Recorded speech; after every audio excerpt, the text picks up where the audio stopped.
Punjab GK के कुछ नवे क्वेश्चन आप लैके आए हैं। पहला क्वेश्चन साढ़े को आ रहा है that is which one is related with Kuka journals. इन्हों के कि किताब जी हैगी है जी कि कूकास के नाल रिलेटेड हैगी है। सो ऑप्शन कि साढ़े को हिंदुस्तान, अंजुमन पंजाब, निर्वैर, सच्चा मांग। ये ऑप्शन तो जी इन्होंने वैसे ही असी खारिज करते हैं कि जनरल के नाम पाते आपने, इन्हों कोई मतलब नहीं निकलता। अंजुमन पंजाब एक सोसाइटी सी, एक ही सी, एक सोसाइटी सी जी कि लाहौर के बनाई गई सी और उन्होंने बनाने वाले कौन से, उन्होंने बनाने वाले डॉक्टर गौतलर जोड़े जोड़े कि पंजाब यूनिवर्सिटी के पहले रजिस्ट्रार बने वो सीगे। तो सच्चा मार्ग जोड़े इट इज़ एक रसाला सीगा जोड़ा कि आप कहते हैं कि कूकास के नाल रिलेटेड सीगा। तो यदा जवाब की होया साडा सच्चा मार्ग। ये अंजुमन पंजाब के बारे इन्फॉर्मेशन है नीचे जो मैं तुहानूं दस्सिया। डॉक्टर कॉटली विटलैम उन्होंने ये सोसाइटी बनाई सी 1865 दे विच। Which one of the following composition related to Guru Gobind Singh ji. गुरु गोबिंद सिंह जी नाल रिलेटेड इन्हां चों किहड़ी कॉम्पोजिशन है। जपजी साहब असीं जानते हैं गुरु नानक देव जी, ठीक है जी, गुरु नानक देव जी, ठीक है जी। आसा दी वार गुरु नानक देव जी, सुखमनी साहब गुरु अर्जन देव जी, ठीक है जी। तो और बचित्र नाटक इस बाय गुरु गोबिंद सिंह साहब, ठीक है जी। तो बचित्र नाटक जी है वह किन्होंने लिखी हुई है, गुरु गोबिंद सिंह साहब की लिखी हुई है। Which book related to Surjit Patra. Surjit पात्र की इन्होंने विचों किहड़ी किताब है जी लिखी हुई है। फिर सानू इत्थे इन्फॉर्मेशन पता होनी चाहिए है। मड़ी का दीवा ये किहदी लिखी हुई है जी। इट इज़ रिटन बाय सरदार गुरदयाल सिंह, सरदार गुरदयाल सिंह।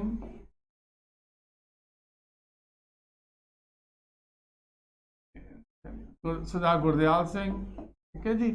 और सुंदरी ए भाई वीर सिंह, भाई वीर सिंह।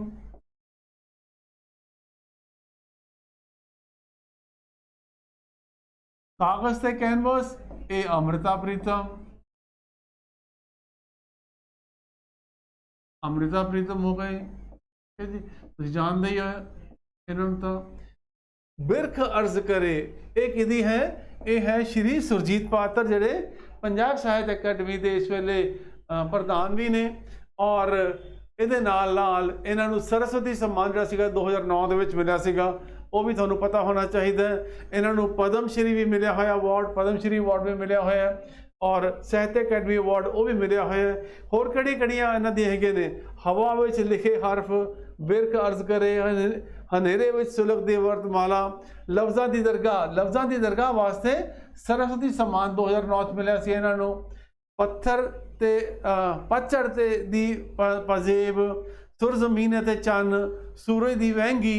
ये किताबां जी सुरजीत पात्र साहब इन्हां दियां लिखियां हुई ने। सो ये इन्फॉर्मेशन जी तुहानूं पता होनी चाहिए है। Which of the following statement regarding Bhai Mani Singh ji is true। इन्हां दे विचों किहड़ी स्टेटमेंट, 1 2 3 स्टेटमेंटां ने, किहड़ी स्टेटमेंट जिहड़ी सीगी भाई मनी सिंह बारे वो ठीक है। He was the compiler of आद ग्रंथ, he was compiled दसम ग्रंथ, he served as the head granthi of Harmandir Sahib, ठीक है जी। तो किहड़ी ठीक है जी। आद ग्रंथ, आद ग्रंथ दे कंपाइलर कौन सीगे, गुरु अर्जन देव जी ने कंपाइल किया सीगा। और उन्होंने स्क्राइब कौन सीगे, भाई गुरदास जी उन्होंने स्क्राइब सीगे। और पहले जी आद बीड़ बनी उहदे हैड ग्रंथी कौन सीगे, वो बाबा बुढ़ा जी सीगे। तो यह तो गलत हो गई। ही कंपाइल्ड दसम ग्रंथ, यस दसम ग्रंथ जिहड़ा सीगा यह कंपाइल किहने कीता, गुरु गोबिंद साहब जी की बाणी। और उन्होंने जिहड़े पोइट सीगे 52 कवि सीगे उन्होंने दी सारियां जी कंपोजिशन सीगियां उन्होंने कंपाइल करके भाई मनी सिंह उन्होंने दसम ग्रंथ जिहड़ा सीगा वो क्रिएट किया सीगा। He served as the head ग्रंथी, he was the third head ग्रंथी ऑफ एंड जथेदार ऑफ अकाल तख्त ऑल्सो। ये भी आप देखते हैं कि पहले हैड ग्रंथी कौन सीगे, आप जानते हैं कि बाबा बुढ़ा जी सीगे। और उस तो बाद भाई गुरदास जी बने और उस तो बाद अपने थर्ड हैड ग्रंथी कौन बने, ये भाई मनी सिंह जी बने। सो जवाब किहड़ा होया 2 और 3, 2 and 3 ਇਹਦਾ ਜਵਾਬ ਹੋਇਆ ਜੀ, है ना जी। सो 2 and 3 इज द जवाब है। Haidar Sheikh Mela takes place in which city? Haidar Sheikh Mela किहड़े शहर दे विच हुंदा है जी? ਇਹ ਦੇਖਣ ਵਾਲੀ ਗੱਲ ਹੈ। ਇਹ ਮਲੇਰਕੋਟਲੇ ਦੇ ਵਿੱਚ ਹੁੰਦਾ ਹੈ। ਇਹ ਕਿੱਥੇ ਹੁੰਦਾ ਹੈ? ਮਲੇਰਕੋਟਲੇ ਦੇ ਵਿੱਚ ਹੁੰਦਾ ਹੈ। हैदर शेख एक अफगान ਜਿਹੜੇ ਸੀਗੇ ਸੰਤ ਸੀਗੇ ਔਰ ਮਲੇਰਕੋਟਲੇ ਦੇ ਵਿੱਚ ਆ ਕੇ ਇਹ ਰਹਿਣਾ ਸ਼ੁਰੂ ਹੋਏ ਔਰ ਇੱਥੇ ਹੀ ਇਹਨਾਂ ਦੇ ਜਿਹੜੀ ਮਜ਼ਾਰ ਹੈ ਉੱਥੇ ਮੇਲਾ ਲੱਗਦਾ ਹੈ ਔਰ ਮੇਲੇ ਦੇ ਨਾਲ ਨਾਲ ਇਹਨਾਂ ਦੇ ਜਿੱਥੇ ਇਹਨਾਂ ਦੇ ਉੱਥੇ ਮਜ਼ਾਰ ਹੈ ਉੱਥੇ 24 ਘੰਟੇ ਖੁੱਲ੍ਹੇ ਰਹਿੰਦੇ, ਕਦੇ ਕੋਈ ਵੀ ਉੱਥੇ ਜਾ ਸਕਦਾ। ਸਾਰੇ ਧਰਮਾਂ ਦੇ ਅਨੁਯਾਈ ਜਿਹੜੇ ਸੀਗੇ ਉੱਥੇ ਜਾਂਦੇ ਨੇ। ਸੋ ਇਹ ਕਿੱਥੇ ਲੱਗਦਾ ਜੀ? ਇਹ ਮਲੇਰਕੋਟਲੇ ਦੇ ਵਿੱਚ ਇਹ ਮੇਲਾ ਲੱਗਦਾ ਹੈ। ਸਰਹੰਦ ਦੇ ਵਿੱਚ ਆਪਾਂ ਰੋਜ਼ਾ ਸ਼ਰੀਫ ਹੁੰਦਾ ਹੈ, ਉੱਥੇ ਕਿਹਦੀ ਮਜ਼ਾਰ ਹੈ? ਉੱਥੇ ਹੈ ਨਕਸ਼ਬੰਦੀ ਜਿਹੜੇ ਲੀਡਰ ਸੀਗੇ शेख अहमद सरहंदी, उन्होंने है फरीदकोट ये बाबा फरीदा हो गया। जगराओं दे विच रोशनी का मेला लगता है। सो ये चीज़ां भी सानू पता होनी चाहिए ने। बाबा हजरत शेख एक जी इन्हां दा शेख सरदार दरुद्दीन सैदरे जहां, ये इन्हां दा असली नाम सीगा शेख सरदारुद्दीन सदरे जहां and he was the son of Sheikh Ahmad Jinda Pir, grandson of Sheikh Ali Shahbaz Khan। जी सो इस तरीके ਨਾਲ ਆਪਾਂ ਦੇਖਦੇ ਹਾਂ ਕਿ ਇਹ ਬੜੇ ਪਪੂਲਰ ਸੰਤ ਸੀਗੇ ਔਰ ਆ ਕੇ ਜਿਹੜੇ ਇੱਥੇ ਸੈਟਲ ਹੋਏ ਮਲੇਰਕੋਟਲੇ ਦੇ ਵਿੱਚ ਔਰ ਇੱਥੇ ਇਹਨਾਂ ਦਾ ਮੇਲਾ ਲੱਗਦਾ ਹੈ। he was born in 1434 ਦੇ ਵਿੱਚ ਇਹਨਾਂ ਦਾ ਜਨਮ ਹੋਇਆ ਸੀਗਾ। ਸੋ ਜਿਹੜਾ ਮਲੇਰਕੋਟਲਾ ਹੈ ਇਹ ਅਫਗਾਨਾਂ ਦਾ ਜਿਹੜਾ ਸੂਬਾ ਰਿਹਾ ਇਹ ਵੀ ਸਾਨੂੰ ਨਾਲ ਪਤਾ ਲੱਗਦਾ ਹੈ। Which one of the following statement regarding Satluj is not correct? ਇੱਥੇ ਕੀ ਦੱਸਣਾ ਹੈ? ਪਹਿਲਾਂ ਸੀਗਾ ਉਹਦੇ ਵਿੱਚ ਕੁਐਸਚਨ ਸੀਗਾ ਤੁਹਾਨੂੰ ਕਿਹੜੀ ਠੀਕ ਹੈ, ਇੱਥੇ ਕੀ ਹੈ ਕਿ not correct. It originates as Rakshtal Lake situated in Tibet। ਹੈ ਜੀ ਇਹ ਸਟੇਟਮੈਂਟ ਤਾਂ ਠੀਕ ਹੈ। तो ये जवाब साडा नहीं होएगा क्योंकि उन्हें की पूछा not correct. It is the second longest river of Indus River Basin। ठीक है जी ये गलत है तो यह जवाब साडा बनेगा क्योंकि उन्हें की पूछा नॉट पूछा है जी। इसकी लंबाई कितनी है? इसकी 1450 किलोमीटर लंबाई है और सतलुज की और सब तो लंबी जी सी यह नहर नदी है जी कि आप कह सकते हैं कि यह इंडस बेसिन रिवर दे विच है after Indus. It enters India at Zojila pass. ठीक है जी ये भी गलत है। क्यों गलत है जी? इट एंटर्स है शिपकीला पास। कितने एंटर कर दिया है? शिपकीला पास। ठीक है जी शिपकीला पास हिमाचल प्रदेश दे विच है। जुजीला पास जिहड़ा सीगा ये कश्मीर दे विच है, श्रीनगर और आपां कहंदे हैं कि लेह लद्दाख वाली जिहड़ी वैली है उहदे विच पैंदा है। तो इस करके ये भी गलत होया तो आंसर दैट मीनस किहड़ा बनेगा साडा है 2 and 3। 2 and 3।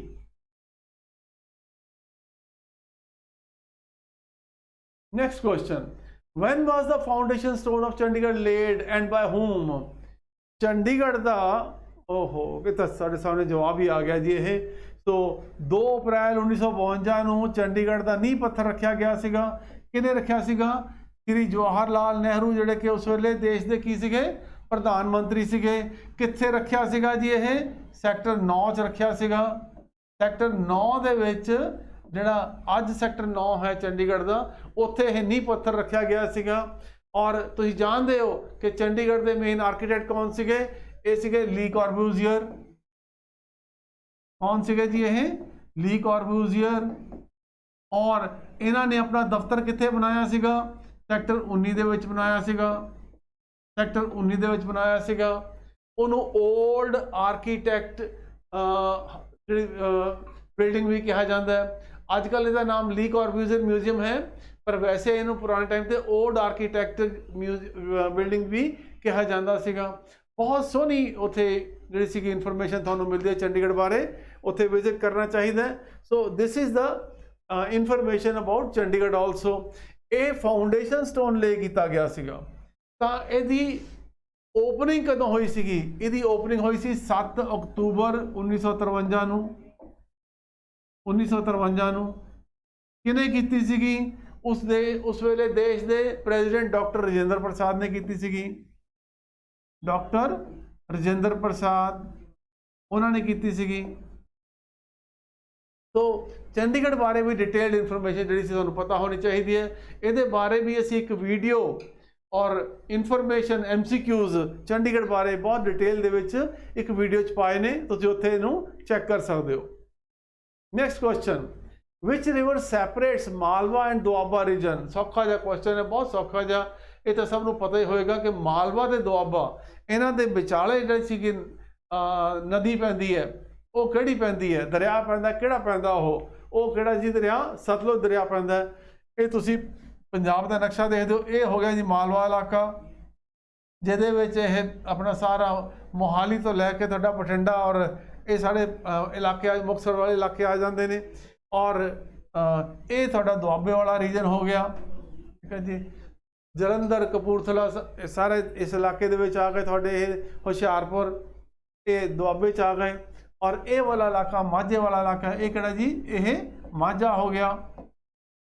तो इन्हां दे विचाले किहड़ी दरिया वगदा है, ये है सतलुज, ठीक है जी।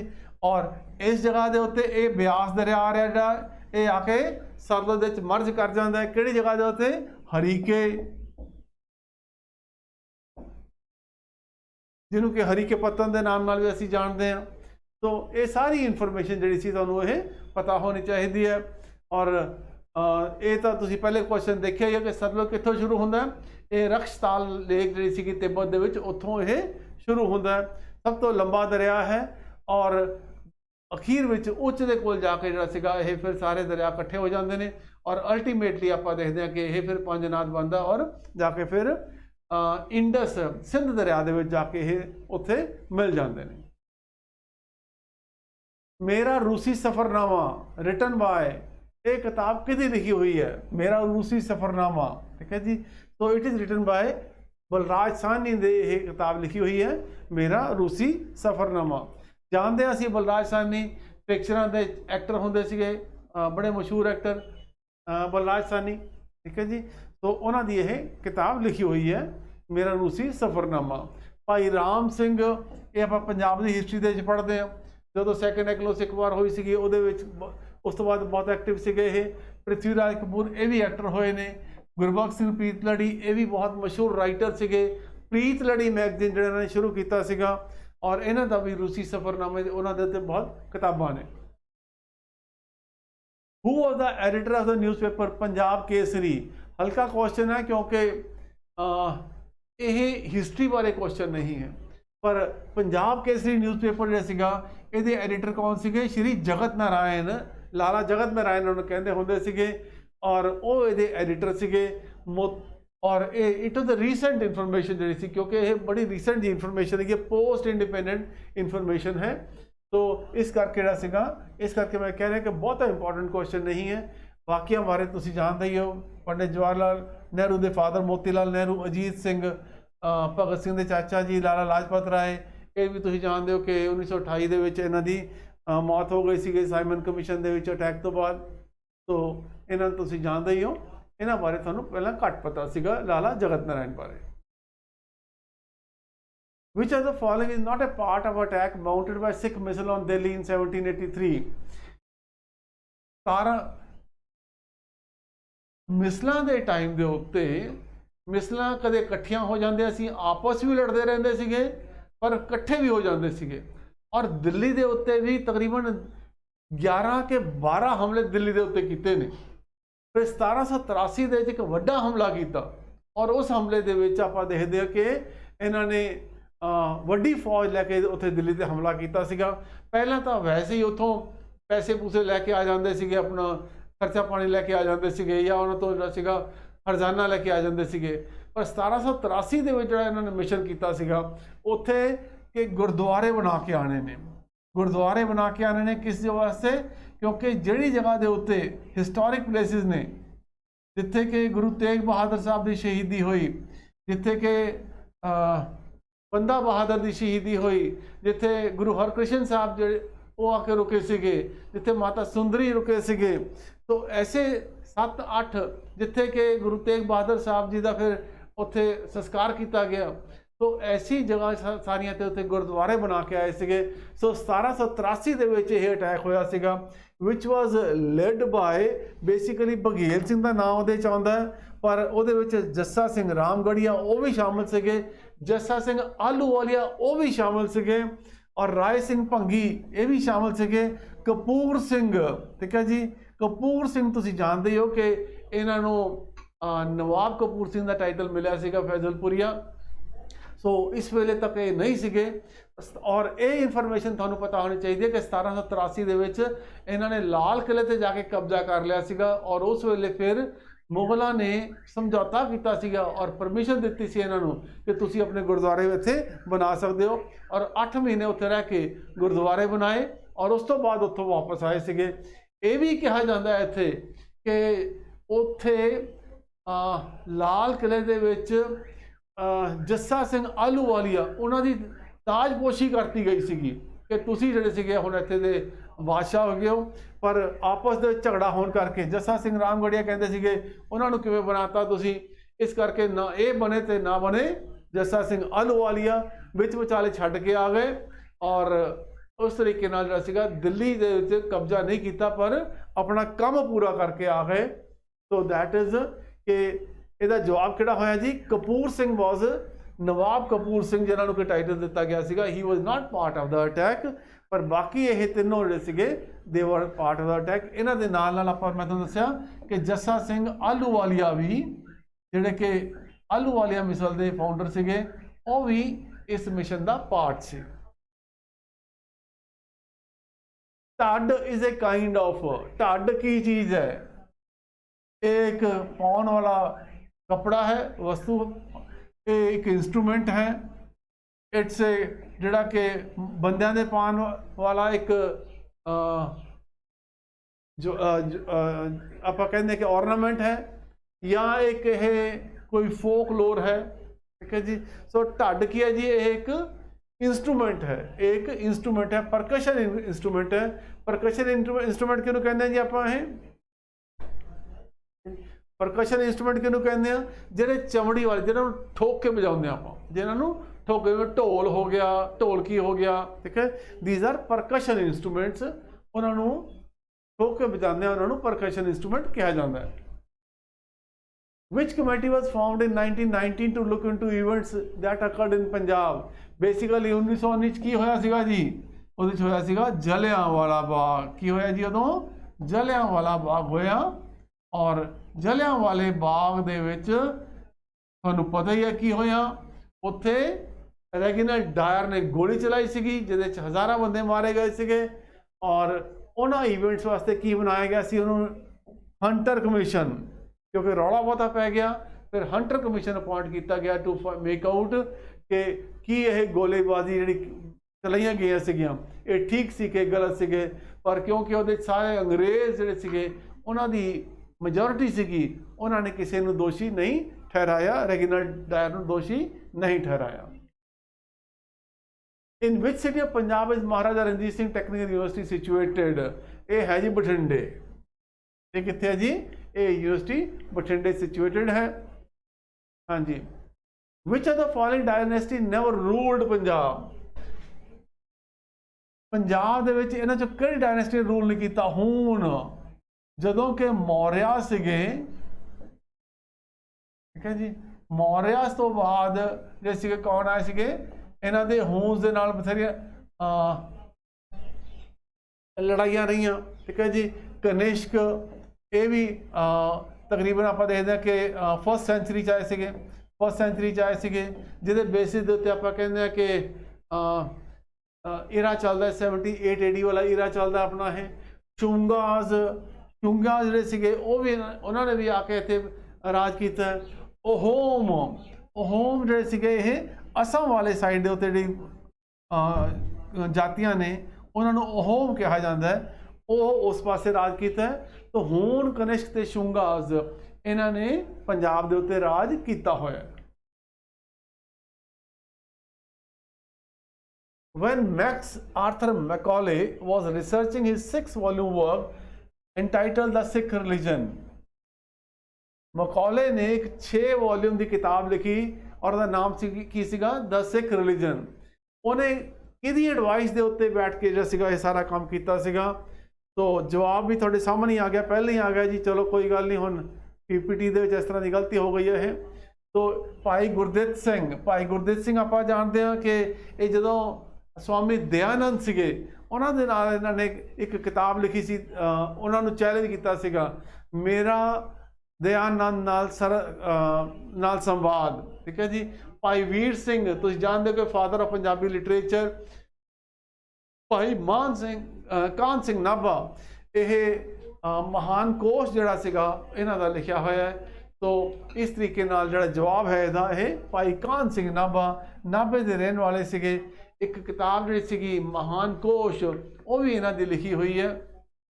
तो इस तरीके नाल ये साडा इहदे च जवाब होया, भाई कान सिंह नाभा। तो these were the questions based on Punjab GK, और उम्मीद करते हैं कि इन्हां दा तुसीं लाभ उठाओगे। Thank you. हेलो एवरीवन, कैसे हैं आप सब। चलिए 63rd मॉक के क्वेश्चंस को सॉल्व करते हैं, देखते हैं कि क्वेश्चंस क्या आ रहे थे। ठीक है, पहला क्वेश्चन है, which of the following is termed as a core inflation. ठीक है, कोर इन्फ्लेशन आपकी क्या होती है। ठीक है, तो वो चीजें, वो गुड्स जिसके अंदर आपको आर्टिकल्स के अंदर फूड और एनर्जी सेक्टर को नहीं बनाना, क्योंकि खाने के दाम, तेल के दाम रोज ऊपर नीचे होते हैं, वो कोर इन्फ्लेशन का हिस्सा नहीं होते, वो हेडलाइन इन्फ्लेशन का हिस्सा होते हैं। What is the equatorial region that has low pressure is called as. ठीक है, इक्वेटर से 5 डिग्री ऊपर 5 डिग्री नीचे जो होता है उसको हम लोग क्या बोलते हैं, equatorial low pressure belt, doldrums कहा जाता है। Which of the following atmospheric layer has ozone layer which protects earth from the harmful UV rays, तो इसको बोलते हैं स्ट्रेटोस्फीयर के अंदर। ओजोनोस्फीयर होता है, धरती से तकरीबन आपको 35 से 30 किलोमीटर की ऊंचाई पर यह दिखाई देगा। ठीक है, कई जगहों पे 25 भी है, बट जनरली हम इसको 30-35 के आसपास ही देखते हैं। Kadam Singh led the revolt of 1857 from which state, तो it is from the Meerut, Uttar Pradesh. ठीक है, Harijan Sevak Sangh, this was organized by Mahatma Gandhi ji. ठीक है, ये वो समय था जब महात्मा गांधी ने एक्टिव पॉलिटिक्स से रिटायरमेंट ली थी after the Poona pact of 1932। At which Congress session did Dadabhai Naoroji announce that the Swaraj was the goal of Indian political efforts? So it was in 1906 Calcutta session. After the Swaraj, there's the movement that is called as Swadeshi. The British cabinet mission which has came to India in March 1946 did not have as its member Campbell Johnson नहीं थे, Patrick Lawrence, Stafford Cripps और A.V. Alexander, तीनों उसके member थे। Stafford Cripps पहले Cripps mission के तौर पर भी भारत आए थे। Who is the custodian of Indian Constitution? तो सुप्रीम कोर्ट इज द कस्टेडियन। ठीक है, संविधान बचाए रखने की जिम्मेदारी सुप्रीम कोर्ट की है। Who has been nominated as the chairman of 15th Finance Commission? तो N.K. Singh right now is the finance commissioner. The power to carve out a new state vested in parliament के पास ये power रहती है। ठीक है, याद रखिएगा। The basic structure theory of the Constitution of India implies that कि कुछ certain features हैं जो essential हैं, जिन्हें आप किसी भी तरीके से वापस नहीं ले सकते हो। ठीक है, चलिए, विच of the following is the time limit for the ratification of the emergency period of the parliament, तो 1 मंथ के अंदर आपको इमरजेंसी को रेटिफाई करना होता है। Which of the following amendment act of the constitution deleted the right to property from the fundamental right list, तो 44th amendment 1978। 5 अप्रैल नेशनल मैरिटाइम डे मनाया जाता है। 1990 में first time Indian merchant ship sail हुआ था मुंबई से लंदन की तरफ, तब इसको बनाया गया था। Which one of the following became the first state in India to have 100% electrified railway network? तो it's हरियाणा। ठीक है, Bangalore based Indian space tech startup Pixel launched first commercial satellite named as, इसको नाम दिया गया Shakuntala. India's highest single access solar tracker system has been commissioned by the Tata Power Renewable Energies, तो उसको कहाँ पे किया गया, धुलेरा के अंदर किया गया। यहाँ पे बड़ा फेमस पुराना सन टेम्पल है जिसको यूनेस्को ने भी रिकॉग्नाइज किया है। ठीक है, Which country joins NATO as the 31st member? तो Finland became the 31st member of NATO. World's longest railway platform inaugurated, ये हुबाली के अंदर हुआ है। Mohammad Shahabuddin sworn as the president of Bangladesh. ठीक है, बांग्लादेश के राष्ट्रपति बने हैं। Bhagoria is a folk dance associated with which tribe of Madhya Pradesh? तो भील ट्राइब के साथ ये एसोसिएटेड है। Shiv Kumar Sharma is the famous for playing which instrument? तो संतूर के साथ ये जुड़े हुए हैं। The common tree species in Nilgiri hills is teak के पेड़ आपको ज्यादा मिलेंगे। In which year the general committee of public instruction was replaced by the council of education, तो इट वाज 1841, 1833 के एक्ट में था ये, जिसके बारे में बात हो रही है। ठीक है, in which country the first youth Olympic games was held, तो इट हेल्ड एट सिंगापुर। ठीक है, चलो, this is all we have from the 63rd mock. Stay tuned for the next section. Thank you.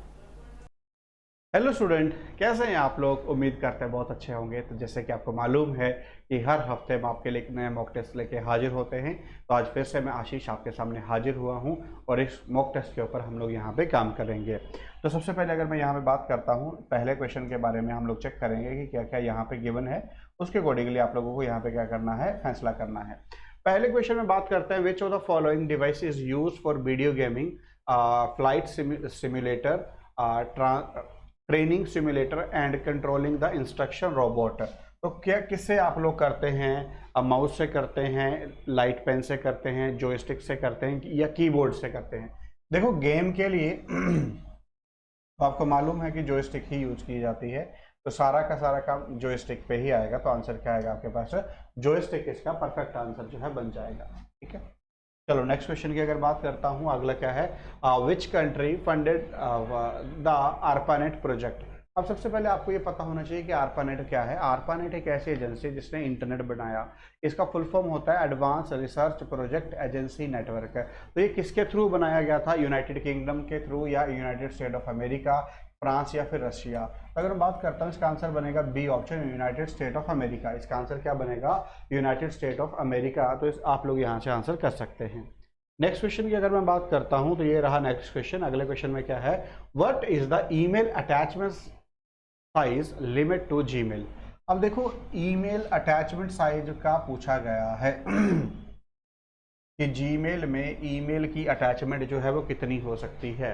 तो आपके पास 10 MB, 20 MB, 25 MB या फिर 40 MB। तो Gmail में आप 25 MB तक की अटैचमेंट फाइल यहाँ पे कर सकते हो बिना किसी रोक टोक के। उससे आगे आपको नहीं भेज सकते, भेज तो सकते हैं पर गूगल का ड्राइव का लिंक आपको शेयर करना पड़ता है। तो अगर यहाँ पे आंसर करेंगे तो 25 MB तक डेटा आप किसी को भी सेंड यहाँ पे कर सकते हैं। ठीक है, चलिए, तो ये भी बात क्लियर हुई। नेक्स्ट क्वेश्चन की अगर बात करते हैं, विच of the following is not an input device of the computer. अब ध्यान दो, यहाँ पे लिखा है नॉट एन इनपुट डिवाइस।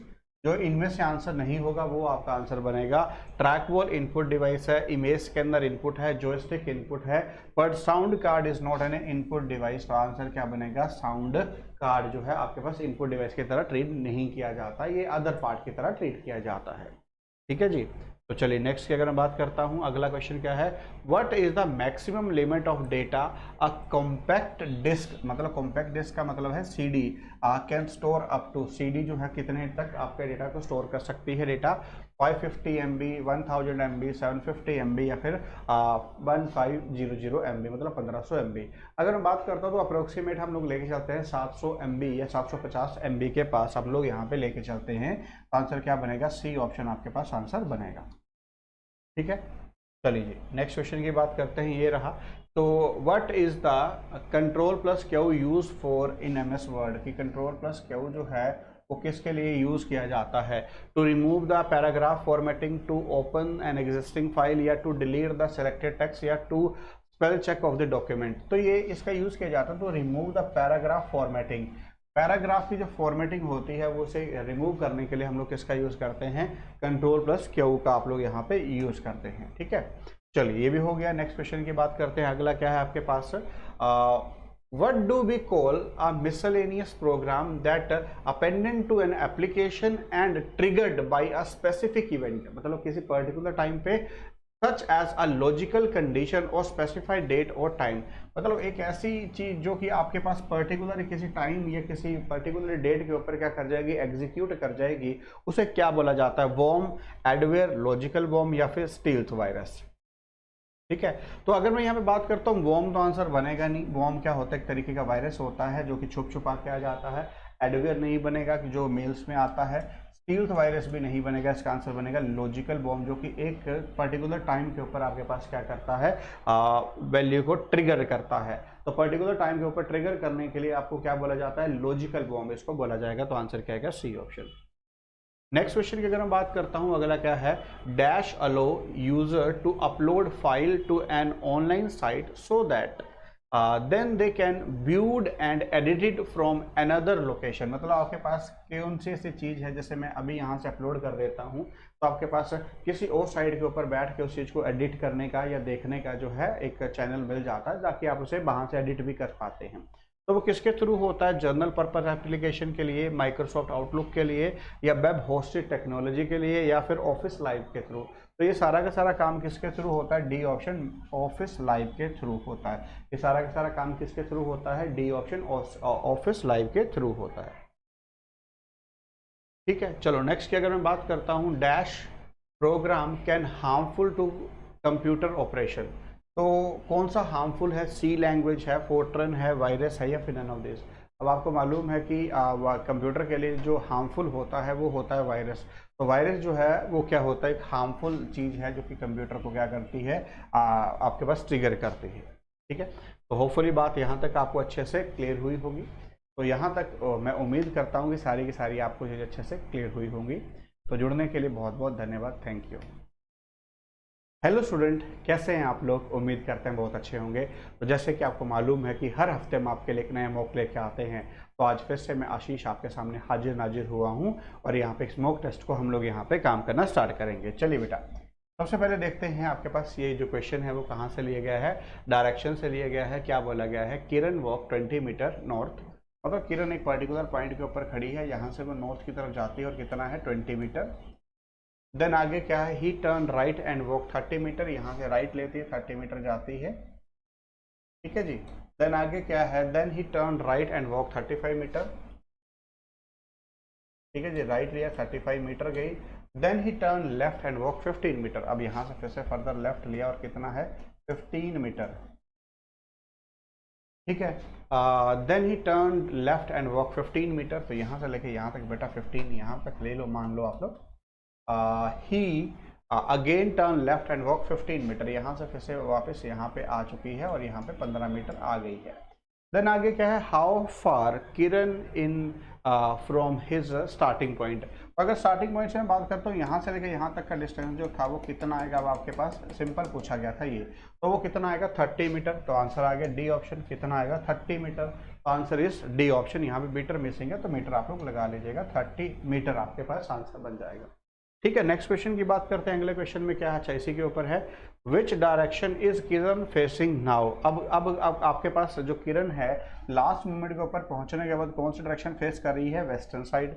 कौन सी डायरेक्शन फेस कर रही है? Western side. सो इसका आंसर बनेगा बी ऑप्शन, वेस्टर्न साइड। इसका आंसर बनेगा B option, western side. Next question की बात करते हैं, ये रहा। अगला क्वेश्चन जो है वो कोडिंग डिकोडिंग से है। अगर यहाँ पे बात करते हैं, क्या है? E F G H I J K V U T S R Q P.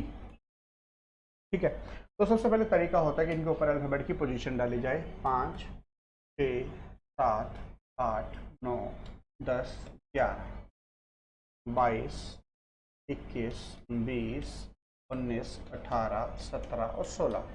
अगर देखता हूँ तो यहाँ पे क्या बना? 27। यहाँ पे भी 27। लेटर का अपोजिट सम 27 के बराबर यहाँ पे बन रहा है। क्या बन रहा है? लेटर का अपोजिट सम जो है 27 के बराबर अगर यहाँ पे बन रहा है तो आपके पास यहाँ पे भी किसका कोड निकालना था? इसका कोड निकालना है ZERC। तो अगर यहाँ पे 26 होता है, यहाँ पे 5, यहाँ पे 18 और यहाँ पे 3, तो 26 में कितने ऐड करेंगे? 1, 5 में 22, 18 में 9 और 3 में कितने ऐड करेंगे? 24। तो 26 पे A, ठीक है, और यहाँ पे X, यहाँ पे V, यहाँ पे I। तो आपके पास आंसर क्या आ जाएगा? ये तो कैंसिल, ये भी कैंसिल, ये भी कैंसिल। सी ऑप्शन आंसर आ जाएगा। क्या आएगा? सी ऑप्शन आपके पास आंसर आएगा। ठीक है, नेक्स्ट क्वेश्चन की बात करते हैं। तो ये रहा अगला क्वेश्चन। नेक्स्ट में क्या लिखा है आपके पास? 6 से 11। अगर 6 से 11 पे गए हैं तो कितने का एडिशन हुआ है? +5। 11 से 21 कितने का एडिशन हुआ है? +10। देन आगे आपके पास +15। देन आगे +20। देन आगे +25। ठीक है, तो अब अगर मैं ऐड बात कर रहा हूँ तो 6 और 5 11, 5 और 3 8, 81। आंसर आ गया 81, बी ऑप्शन। आंसर आ गया 81, बी ऑप्शन। ठीक है, नेक्स्ट क्वेश्चन की बात करते हैं। अगला क्या है? अब आपके पास यहाँ पे 15, अगर मैं बात करता हूँ 15 और यहाँ पे 12, तो देखो 15 का स्क्वायर कितना होता है? 225।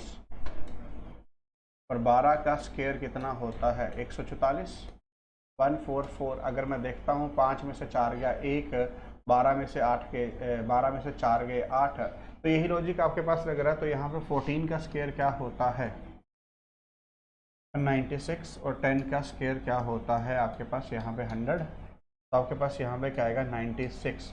तो सी ऑप्शन जो है बिल्कुल सही यहाँ पे फिट बैठेगा, आंसर इज सी ऑप्शन। चलो नेक्स्ट क्वेश्चन की अगर बात करता हूँ, अगला आपके पास क्या है, टेबल वुड शर्ट। अब देखो टेबल जो है वो लकड़ी से बनता है, शर्ट किससे बनती है आपके पास क्लॉथ से, कपड़े से बनती है, ठीक है। चलो नेक्स्ट की अगर बात करता हूँ, अगला क्वेश्चन क्या है, the 3 of the following 4 are alike in a certain way, and so from the group which is the one that does not belong to that group। इनमें से कौन सा ऐसा है जो इस पर्टिकुलर ग्रुप से बिलोंग नहीं करता है, तो वो आपका यहाँ पे आंसर बनेगा। अगर मैं बात यहाँ पे करता हूँ तो मैंने एक चीज़ को एनालिसिस करना है, ये नंबर सभी जगह सेम है, सभी जगह सेम है। अब यहाँ पे अगर मैं बात करता हूँ तो आपके पास 3, 6 और 12, अगर आप थोड़ा सा ध्यान दें 3, 6 और 12, तो ये एक पर्टिकुलर वैल्यू के मल्टीपल चल रहे हैं, किसके 3 के, ठीक है ना। पर्टिकुलर एक वैल्यू के मल्टीपल चल रहे हैं 3, 6 और 12, मतलब 3 के, मतलब इन तीनों में क्या आएगी, एक यूनिफॉर्मिटी आएगी जब भी इसे मल्टीप्लाई करेंगे। पर अगर मैं 4 की बात करता हूँ तो ये यूनिफॉर्मिटी नहीं देगा, ये यूनिफॉर्मिटी नहीं देगा, तो आंसर आ जाएगा डी ऑप्शन।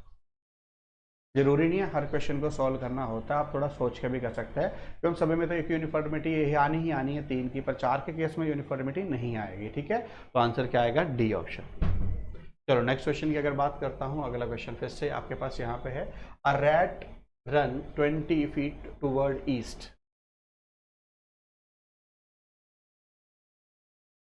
ठीक है, then turn to right and walk 10 feet, ठीक है, and then turn right and run 9। अब देखो अगर राइट है आपके पास यहाँ पे, तो राइट यहाँ तक आएगा 9, ठीक है। देन आगे again turn left and walk 5, यहाँ से लेफ्ट लिया 5, then turn left and walk 12, लो जी यहाँ से लेके यहाँ तक 12, then again finally turn to left and walk 6, moving 6। Now which direction is rat facing. अब रैट जो है ऊपर की डायरेक्शन फेस कर रहा है, मतलब ऊपर जो डायरेक्शन आती है दैट इज नॉर्थन साइड, तो आंसर क्या आएगा, सी ऑप्शन। आंसर क्या आएगा, सी ऑप्शन, ठीक है। चलिए अगले क्वेश्चन की बात करते हैं। अगला क्वेश्चन में क्या दे रखा है, ब्लड रिलेशन से है। सबसे पहले क्या है, एम एन, और एम इज द हस्बैंड है, आपके पास नेगेटिव का प्लस, प्लस का मीनिंग डॉटर है, मल्टीप्लाई का मीनिंग क्या है, मदर है। तो आपको यहाँ पे ये बताना है, which of the following would be definitely indicate P is the son of Z। देखो बेटा, अब आपको एक बात मैं यहाँ पे एक शॉर्टकट बताना चाहूँगा, P को क्या बनाना है, लड़का बनाना है। तो अगर P लास्ट में है तो इसका जेंडर पता नहीं चल पाएगा, क्योंकि इसका जेंडर कभी पता नहीं कर पाते हैं आप लोग, तो ये ऑप्शन तो पहले ही कैंसिल। आगे बात करते हैं मल्टीप्लाई। मल्टीप्लाई का मीनिंग क्या है, मदर, तो ये भी आंसर नहीं होगा, तो मेल आएगा। मल्टीप्लाई का मीनिंग है मदर, तो आगे चेक करने की जरूरत नहीं है, आप इसे से काट सकते हैं। अगर शॉर्टकट आते हैं आंसर डायरेक्टली आ जाएगा none of this, answer directly आ जाएगा नन ऑफ दिस। तो सबसे पहले ये बात याद रखेंगे कि अगर लास्ट में जिस वैल्यू के बारे में पूछा गया है और रिलेशन लेफ्ट टू राइट चल रहा है तो आंसर नहीं आएगा। आगे मैंने चेक करा कि P को क्या बनाना था, मेल बनाना था, तो P क्या आया है, मदर आई है, मतलब नेगेटिव जेंडर आएगा, तो ये आंसर नहीं होगा। तो आंसर क्या आ जाएगा, नन ऑफ दिस, की इनमें से कोई भी आंसर फॉलो नहीं करेगा। चलो नेक्स्ट क्वेश्चन की अगर बात करता हूँ, अगला क्वेश्चन आपके पास क्या है, इन अ क्वी A is 18th from the front, A is 18th from the front, मतलब कि left, and B is 16 from the back, B is 16 from the back, ठीक है। तो मतलब आप राइट साइड से लिख लेंगे। If C is 25th in the front, अब C जो है 25th from the front and exactly in middle between A and B, तो C यहाँ पे है और 25वें पोजीशन के ऊपर है और इन दोनों के एग्जैक्टली बीच में। Then how many person are there in a queue. अब आपके पास अगर लॉजिकली सोच के देखें, अगर ये फ्रंट से 18 पे है और ये फ्रंट से 25 पे, तो बीच में कितने बच्चे होंगे, 6। 18, 6, 24, तभी तो 25 में भी खुद आएगा, और इन दोनों के बीच में अगर ये है तो यहाँ पे भी तो 6 ही बच्चे होंगे ना। आपके पास यहाँ पे भी तो 6 ही बच्चे होंगे। अब पूछा था टोटल नंबर ऑफ बच्चे जो हैं वो कितने होंगे। तो अगर मैं यहाँ पे बात करता हूँ तो अगर यहाँ से यहाँ तक देखते हैं 25 बच्चे तो ये आ गए हैं, प्लस 6 बच्चे ये आएंगे, प्लस 16 बच्चे ये आएंगे। अगर मैं यहाँ पे देखता हूँ 25 से 31, 31 और 6 आपके पास 47, 16 आपके पास 47, यहाँ पे आंसर बन जाएगा। तो 47 टोटल आपके पास क्या बन जाएंगे, बच्चे यहाँ पे बन जाएंगे। ये आपके पास पूछा गया था, टोटल आपने निकालना था, तो ऐसे आप लोग टोटल निकाल सकते थे। दैट्स इट, खत्म। चलिए नेक्स्ट क्वेश्चन की बात करते हैं। इन फरवरी 1 फरवरी 2008 को अगर आपके पास वेंसडे है तो मार्च को में क्या आएगा 2000, ठीक है। तो अगर पहली को आया है फरवरी तो फिर कब आएगा 7 दिन बाद, मतलब 8 को भी क्या आएगा वेंसडे, 8 के बाद 15 को वेंसडे, फिर 15 के साथ 22 को वेंसडे। देखो आपके पास 2008 है तो यहाँ पे 29 को भी फरवरी आएगा, ठीक है।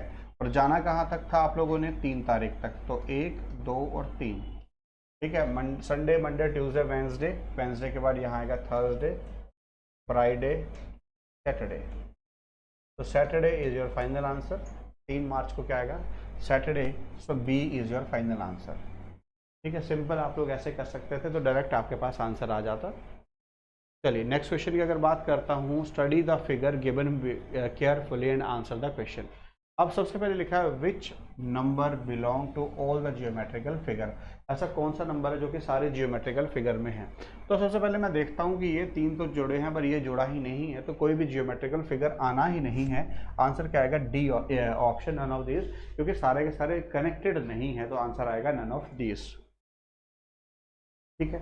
तो होपफुली गाइज यहाँ तक आपको चीज़ें अच्छे से क्लियर हुई हैं। तो जुड़ने के लिए बहुत बहुत धन्यवाद, थैंक यू। हेलो दोस्तों, स्वागत है आप सबका ज्ञानम के ऑनलाइन लर्निंग प्लेटफॉर्म पर। और आज के सेशन में हम डिस्कस करने वाले हैं आपके वीकली मॉक टेस्ट का क्वांट के पार्ट का सॉल्यूशन। चलिए स्टार्ट करते हैं क्वेश्चंस के साथ। फर्स्ट क्वेश्चन में क्या बोला गया, देखिए, एवरेज ऑफ 3 नंबर्स इज 42। कि अगर 3 नंबर का एवरेज 42 है तो उन 3 नंबर्स का सम कितना होगा, 44 इंटू 3, मतलब उन 3 नंबर्स का सम कितना होगा, 132 होगा। उसके बाद बोला गया if the smallest number, if the ratio of smallest number to largest number is 8:5, while the sum of the smallest and the second smallest number is 72। अब मान लो अगर आपने वो 3 नंबर लिए थे a plus b plus c, इन सबका सम कितना बनता है, 132 बनता है। a स्मॉलेस्ट है, b सेकंड स्मॉलेस्ट है, इनका सम कितना हो गया, 72 हो गया। अगर 132 में से 72 माइनस करें तो लार्जेस्ट नंबर क्या होगा आपका, 60 होगा। लार्जेस्ट नंबर क्या होगा, 60। और उसने आपको स्मॉलेस्ट और लार्जेस्ट नंबर का रेशियो दिया था कितना, 8:15 के अकॉर्डिंग अगर बात करें तो ये कितना हो जाएगा, इंटू 4, तो ये कितना हो जाएगा आपका 32। कि अगर स्मॉल a आपका 32 है तो सेकंड नंबर क्या हो जाएगा, 40 हो जाएगा। Find the difference between the second smallest number and the smallest number. 32 और 40 के बीच का डिफरेंस कितना होगा, 8। ऑप्शन डी इस क्वेश्चन का आपका राइट आंसर होगा। चलिए नेक्स्ट क्वेश्चन पे चलते हैं।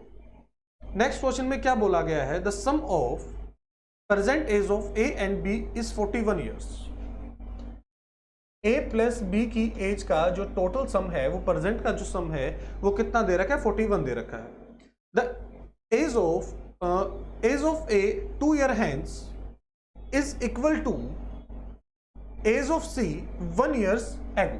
देखो ए की जो 2 साल बाद की एज है वो सी की 1 साल पहले की एज के इक्वल है। तो यहां से अगर हम a की वैल्यू कैलकुलेट करें तो ये c -3 हो जाएगी, या c की वैल्यू कैलकुलेट करना चाहो तो a + 3 हो जाएगी। आगे जैसे जरूरत होगी उसके अकॉर्डिंग हम इसका यूज कर लेंगे, ठीक है।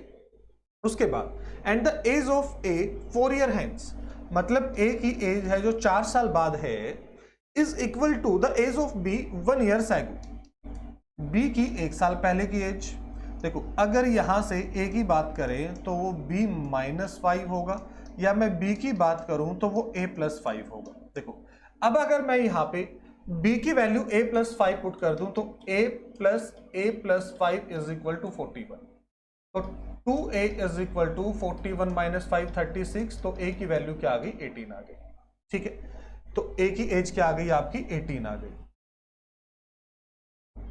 उसके बाद बोला था उसने if the ratio of present age of A and D is 3:4, तो अब देखो अगर ए और डी की एज का रेशियो 3:4 है तो डी की एज कितनी होगी, 24 होगी।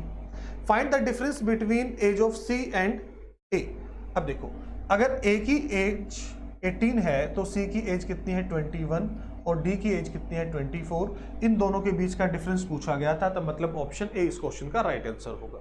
चलिए स्टार्ट करते हैं नेक्स्ट क्वेश्चन। क्या बोला है, Manu invested 13% of his monthly salary in FD and 12% in PF, मतलब टोटल 25% उसने क्या कर दिया, सेव कर दिया। अगर हम मान लें कि उसकी जो टोटल सैलरी थी वो 100 थी, तो 100 का 25% उसने सेव कर दिया, तो बाकी उसके पास कितना बचा हुआ है, 75% बचा हुआ है। ठीक है, 3/25 of the remaining amount spent on clothing, और जो बचा हुआ था उसका 3/25 अगर उसने खर्च किया है तो बचा कितना है, 22/25, मतलब 66 अभी भी उसके पास बचा हुआ था। 3 रुपए और उसने खर्च कर दिए। एंड 3/11, अगर 3/11 खर्च किया है तो 8/11 बचा हुआ है, तो 8 × 6 मतलब 48 अभी भी उसके पास बचा हुआ था।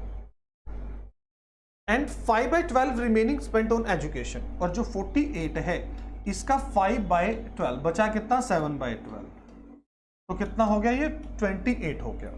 ठीक है, and half of the remaining amount is invested in A scheme, मतलब इसका भी हाफ, तो उसने इसको किसी स्कीम में फिर से इन्वेस्ट किया है, which offer 10% simple interest after 5 years he get this amount. देखो प्रिंसिपल, इसके ऊपर 10% इंटरेस्ट लगा, divide by into 5 divide by 100 is equal to 16800। देखो ये इसको पूरा 2 पे डिवाइड करेगा 7 पे, मतलब यहाँ से 21 की वैल्यू क्या आ गई, 16800, तो 1 की वैल्यू क्या आ गई आपकी, 800 आ गई। तो 100 की वैल्यू अगर आप कैलकुलेट करोगे तो 80,000 आपके पास टोटल अमाउंट था। उसने पूछा था find the amount invested FD and, मतलब इसका 25% चौथा हिस्सा 20,000 रुपए। ऑप्शन बी इस क्वेश्चन का क्या था, राइट आंसर था। चलिए बढ़ते हैं नेक्स्ट क्वेश्चन की तरफ। क्या कह रहा था, mark price of a shirt and trouser are in the ratio 1:2। ठीक है, शर्ट और ट्राउजर के मार्क प्राइस की बात कर रहा है कि 1:2 है। द शॉपकीपर गिव्स 40% डिस्काउंट, तो इसको मैं 100 मान लेता हूं और इसको 200 मान लेता हूं। ठीक है, 40% डिस्काउंट ऑन द शर्ट, अगर इसके ऊपर 40% का डिस्काउंट दिया है तो मतलब डिस्काउंट कितना हो गया, 40 रुपए का डिस्काउंट हो गया। इफ द टोटल डिस्काउंट, अब देखो 300 के ऊपर जो टोटल डिस्काउंट है वो 30 का है, मतलब 90 रुपए का डिस्काउंट। अगर शर्ट पे 40 का डिस्काउंट दिया तो ट्राउजर पे कितने का डिस्काउंट दिया था, 50 रुपए का। द डिस्काउंट देखो इसका कितना है, चौथा हिस्सा है, और चौथा हिस्सा मतलब 25%। ऑप्शन सी आपका राइट आंसर होगा। चलिए चलते हैं नेक्स्ट क्वेश्चन की तरफ। Is sold a pen to B at ₹60 profit, कि ए बी को एक पेन सेल करता है जिसमें उसको 60 रुपए का प्रॉफिट होता है। मान लेते हैं जो सीपी है वो x रुपीस था, तो जो सेलिंग प्राइस हो जाएगा वो कितना हो जाएगा, x + 60 हो जाएगा। ठीक है, अब x + 60 इस प्राइस पे बी ने वो आर्टिकल खरीद लिया। ठीक है, increase its mark price by 50% और 150% मतलब 50% बढ़ा देता है, तो इस प्राइस का कितना कर देता है, 150% कर देता है, मतलब 3/2 हो जाएगा। ठीक है, and then give a discount of 25%, 25% का डिस्काउंट देगा तो 75% में सेल करेगा। ठीक है, अब ये आ गया सेलिंग प्राइस, मतलब इस प्राइस पे उसने सेल किया था। ठीक है, profit earn by B is 10 rupees more than A, और जो बी को प्रॉफिट हुआ है अब वो बोला गया है कि ए के प्रॉफिट से 10 रुपए ज्यादा है। ए को प्रॉफिट हुआ था 60 रुपए का, तो इसको प्रॉफिट कितने का हुआ, 10 का, तो मतलब इसका जो प्रॉफिट है वो कितना है, 70 रुपए है। देखो ये इसका सेलिंग प्राइस है, इसका सीपी कितना था, x + 60 into 9/8 minus x + 60 is equal to 70।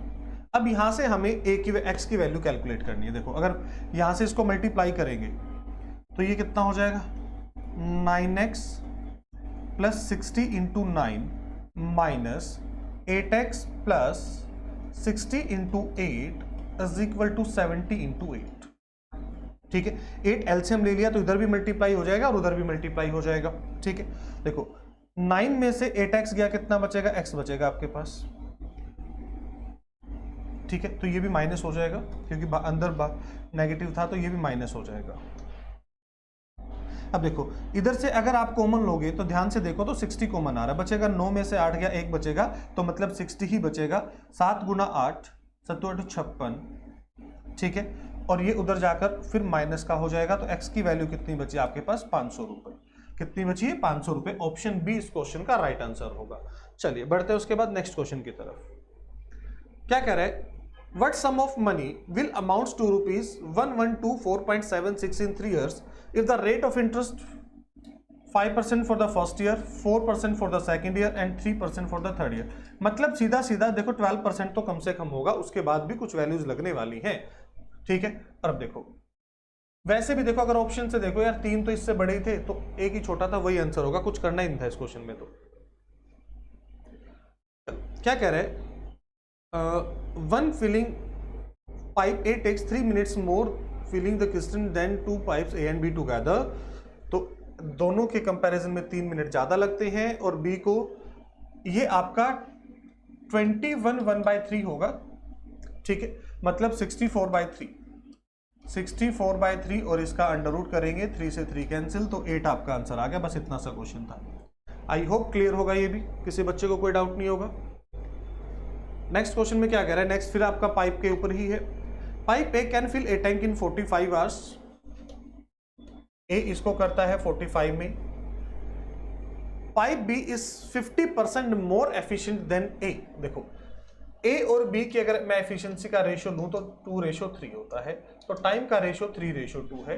अगर ए 45 में करता है तो बी मतलब कितने दिन में करता है, 30 दिन में करता है। C can fill the same tank in 7.5 hours less than B, और जो C करता है वो 22.5 में करता है। अगर मैं यहां से इनके टाइम का रेशियो लूं, देखो A, B और C, अगर यहां से इनके टाइम का रेशियो लिया जाए 45, 30 और 22.5, मैं ये पॉइंट रिमूव कर देता हूं और इधर एक 0 0 लगा देता हूं। ठीक है, क्योंकि अब थोड़ा सा कैलकुलेशन करना मेरे लिए आसान हो जाएगा। अब अगर मैं देखो 25 से डिवाइड करूंगा तो 25 इसको पूरा 9 पे डिवाइड कर देगा, इसको 12 पे डिवाइड कर देगा, इसको पहले 1 पे करेगा और फिर 25 8 200, फिर 3 से करेंगे 6 4 और 3 आ गया। टाइम का रेशो आ गया आपका पे 6 4 और 3। अब हमें निकालना है एफिशिएंसी का रेशो, और टाइम और एफिशिएंसी दोनों एक दूसरे के इनवर्सली प्रोपोर्शनल होते हैं। देखो 6 4 और 3 इसको छोड़ दो, ए की एफिशिएंसी कितनी हो जाएगी 4 × 3, बी के लिए इसको छोड़ दो 6 × 3, सी के लिए इसको छोड़ दो तो 6 × 4। ठीक है, अब 4 3 12, 6 3 18, 6 4 24। ठीक है, देखो 6 से कट रहा है, 6 से ये भी कट गया, ये भी कट गया, 4 3 12, इसको 2 पे काट देगा, तो 2 3 और 4 ये इनके एफिशिएंसी का फाइनल रेशो आ गया। 2 3 और 4 क्या आ गया, एफिशिएंसी का रेशो आ गया। उसके बाद उसने क्या बोला था, ए एंड बी ओपन टुगेदर, और एफिशिएंसी कितना 45 × 2 करेंगे तो 90 टोटल वर्क आ गया आपका। ठीक है, A and B open together for x hours and closed after that. Pipe C fill remaining tank in x + 9 hours. If the ratio between tank filled by A and B together, तो tank filled by C is 1:2, find the value of x की value बतानी है। देखो अगर यहां से हम बात करें, ए और बी दोनों की एफिशिएंसी कितनी है 5 के एफिशिएंसी से उसने x आवर्स काम किया। ठीक है, उसके बाद सी ने किया 4 के एफिशिएंसी से कितना, x + 9 टाइम, और टोटल किसके इक्वल होगा, 90 के इक्वल होगा। तो ये हो गया 5x + 4x + 36 = 90। तो ये कितना हो गया आपका 9x 90 - 36 54। तो 54 मतलब x की वैल्यू कितनी आ गई 6। ऑप्शन सी इस क्वेश्चन का राइट आंसर था। अच्छा क्वेश्चन था। आज के मॉक टेस्ट में सारे ही क्वेश्चन आपके अच्छे हैं। The income of A B and C are in the ratio 7:9:x। A B और सी की जो इनकम का रेशियो है वो 7x 9x और 12x है। ठीक है, and their expense are in the ratio 8:9:15, मतलब 8y 9y और 15y इनके एक्सपेंस का रेशियो है। ठीक है, if A save 1/4 of his income then what is the ratio of their savings, तो उनकी सेविंग्स का रेशियो बताना। देखो ए की सेविंग कितनी होगी 7x माइनस 8y, और अब वो क्या कह रहा है कि जो ए सेव करता है ना वो 1/4 सेव करता है किसका, अपनी इनकम का। तो x और y को अगर मैं एक साइड रखूं, ठीक है, देखो 7x minus 7/4x is equal to 8y, 7 चौक 28, 28 में 7 गया 21, 21x किसके इक्वल हो जाएगा 4 इंटू 8y। अगर यहां से मैं x और y का रेशियो अब अगर कैलकुलेट करना स्टार्ट करूं तो ये कितना हो जाएगा 32/21 हो जाएगा, 32/21 हो जाएगा। आई होप ये बात क्लियर होगी, इसमें किसी बच्चे का कोई डाउट नहीं होगा।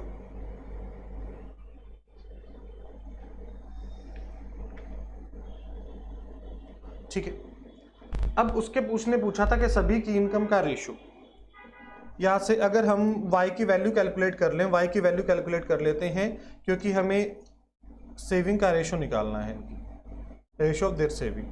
तो अगर y की वैल्यू कैलकुलेट करते हैं तो 21/32x।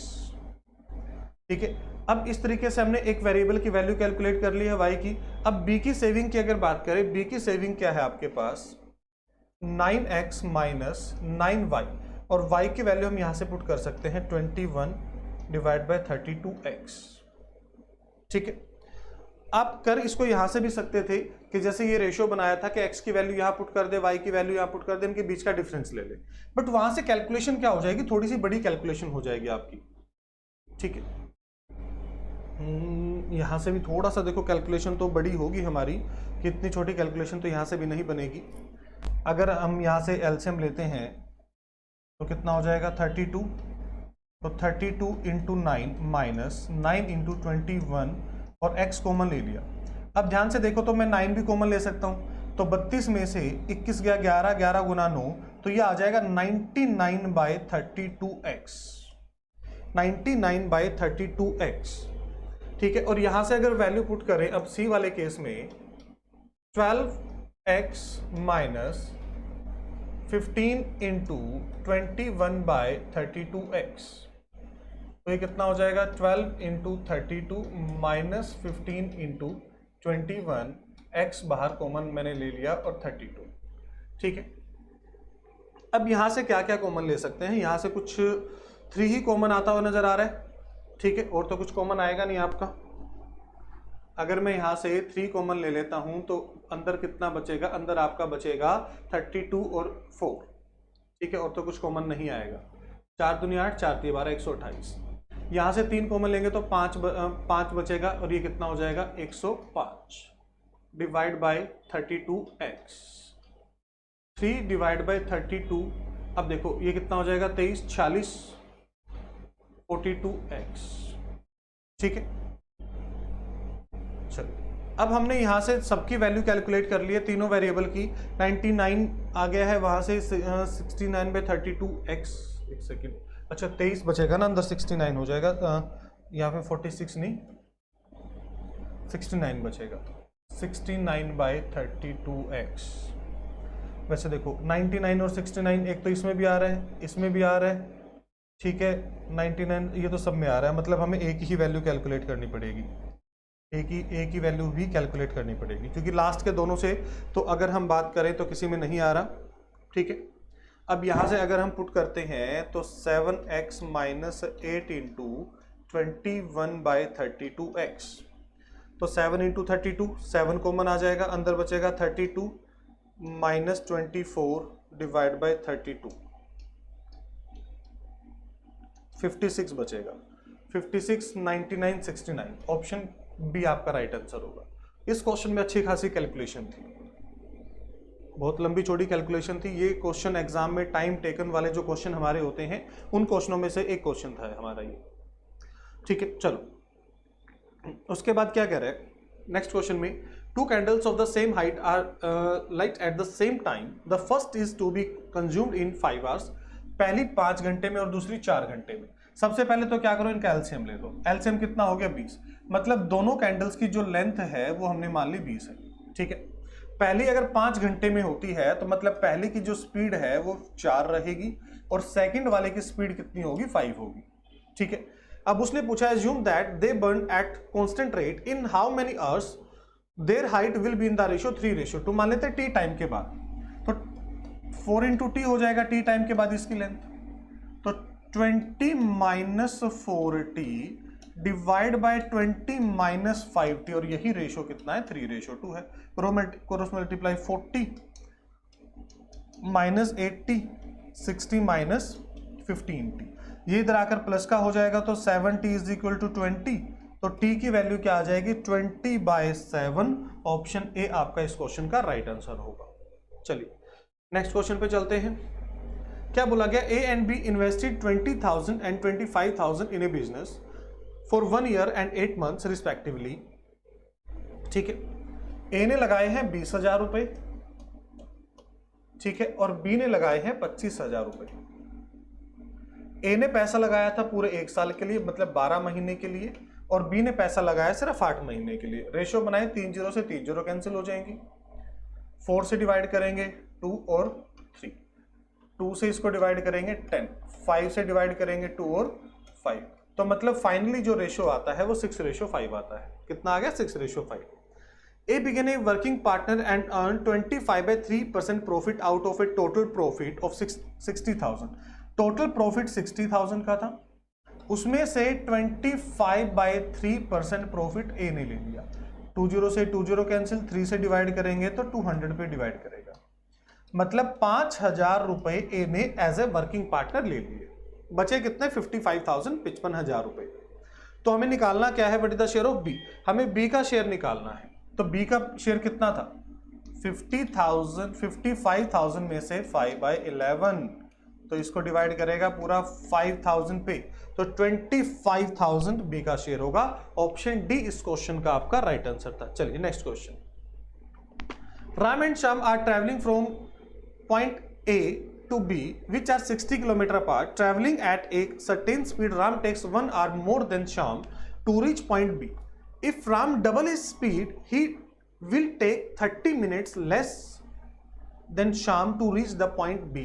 देखो, अगर हम कहें कि राम की स्पीड भैया x है और श्याम बाबू की स्पीड आपकी y है, तो 60 डिवाइड बाय x और 60 डिवाइड बाय y, इन दोनों के बीच का डिफरेंस दे रखा था 1, उसको 1 घंटा ज्यादा लग रहा था.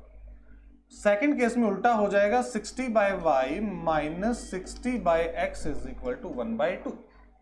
ठीक है. देखो, अगर मैं सिंपली 1/x को a मान लूं और 1/y को b मान लूं, तो अब यही दोनों मेरी इक्वेशन किस तरीके से चेंज हो जाएंगी कि मेरी फर्स्ट इक्वेशन हो गई 60a minus 60b is equal to 1, 60b minus 60a is equal to 1/2. ठीक है. अब यहां से हमें यहां से वैल्यू कैलकुलेट करनी है, और हमें वैल्यू किसकी कैलकुलेट करनी है, सॉरी एक सेकंड, कुछ डबल हुआ था, उसकी स्पीड डबल हुई थी, स्पीड उसकी डबल हुई थी, तो ये 30 आ जाएगा. यहाँ पे 60 की जगह क्या हो जाएगा, 30 हो जाएगा, 30 आ जाएगा. हमें कैलकुलेट क्या करना है, व्हाट इज द राम की स्पीड, मतलब ए की वैल्यू कैलकुलेट करनी है. देखो, इससे ये कैंसिल, तो 30a किसके इक्वल हो जाएगा, 3/2 के इक्वल हो जाएगा 30a. इसको 10 पे डिवाइड करेगा तो a की वैल्यू क्या आ गई, 1/20. तो x की वैल्यू क्या हो जाएगी, 20 हो जाएगी. ऑप्शन डी आपका राइट आंसर होगा. चलिए नेक्स्ट क्वेश्चन. नेक्स्ट क्वेश्चन में क्या कह रहा है, अच्छी खासी स्टेटमेंट है. Amit intend to travel a certain distance at a certain uniform speed, but after 1 hour he increased his speed by 25%. As a result, in the remaining part of the time that he originally planned for the journey, he could now cover as much distance as he initially thought he would be able to cover. After Amit increased his speed, if he decided to terminate his journey after covering the distance he initially intend to cover and not cover the extra distance as given in the data. What is the total time taken by the journey? तो total time कितना लगा था हमें वो बताना है, ठीक है। चलो टोटल टाइम को ही लेट कर लेते हैं। टोटल टाइम को हमने मान लिया टी, कि उसको टोटल कितना टाइम लगा था, टी टाइम लगा था, ठीक है। उसके बाद उसने बोला कि 1 घंटे के बाद उसकी जो स्पीड है वो भी इंक्रीज हो रही है। कितने से इंक्रीज हो रही है? 25% से इंक्रीज हो रही है, ठीक है। और उसको उतना ही टाइम लग रहा है। देखो 25% की फ्रैक्शन वैल्यू कितनी होती है? 1/4। मतलब जब वो टी टाइम ले रहा था तो इस स्पीड से जा रहा था, अब उसने स्पीड बढ़ा लिया है तो वो क्या ले रहा है? 1 घंटा कम ले रहा है। तो 4t = 5t - 5। तो t की वैल्यू क्या आ गई? आपकी 5 आ गई, ठीक है। सॉरी, t की वैल्यू क्या आ गई? 5 आवर्स आ गई। तो अब उसको कितना टाइम लग रहा था वो हमें बताना है, ठीक है।